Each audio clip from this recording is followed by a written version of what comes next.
আরেকটা অঙ্ক খুবই গুরুত্বপূর্ণ, SSC 2006।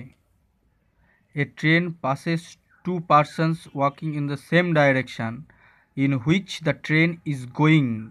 These persons are walking at the rate of 3 km per hour and 5 km per hour respectively, and the train passes them completely in 10 seconds and 11 seconds respectively. The speed of the train is. একটাই train যেটা দুটো মানুষকে পরপর অতিক্রম করছে, যে দুজনের মধ্যে প্রথমজন 3 কিলোমিটার পার আওয়ার গতিবেগে আর দ্বিতীয়জন 5 কিলোমিটার পার আওয়ার গতিবেগে ট্রেনটি যেদিকে যাচ্ছে সেদিকেই যাচ্ছে। তাহলে the speed of the train কত?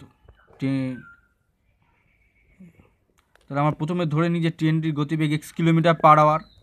দি speed of the train is x kilometre per hour. তাহলে প্রথম ব্যক্তি গতিবেগ 3 কিলোমিটার পার আওয়ার আর দ্বিতীয় ব্যক্তির গতিবেগ 5 কিলোমিটার পার আওয়ার।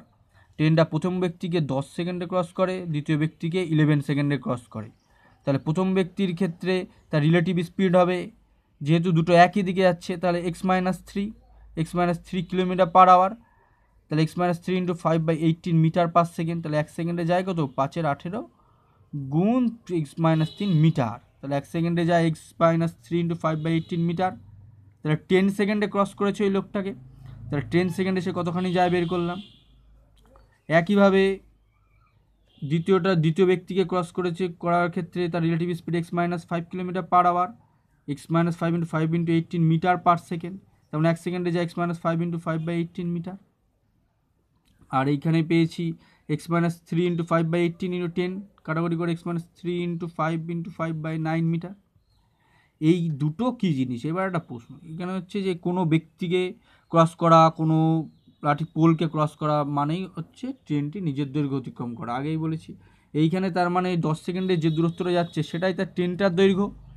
এই ক্ষেত্রে 11 সেকেন্ডে যেটা যাচ্ছে সেটাও তার ট্রেনের দৈর্ঘ্য, কারণ ট্রেন তো একটাই। অতএব এইটা সমান এইটা,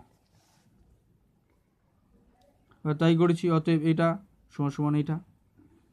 x-3 × 5 × 5/9 x-5 × 5 × 11/18 সলভ করেছি। সলভ করার পরে x = 25 বেরিয়ে গেছে। তাহলে ট্রেনটির গতিবেগ কত? 25 kilometre per hour. 25 kilometre per hour, এটাই আমার উত্তর।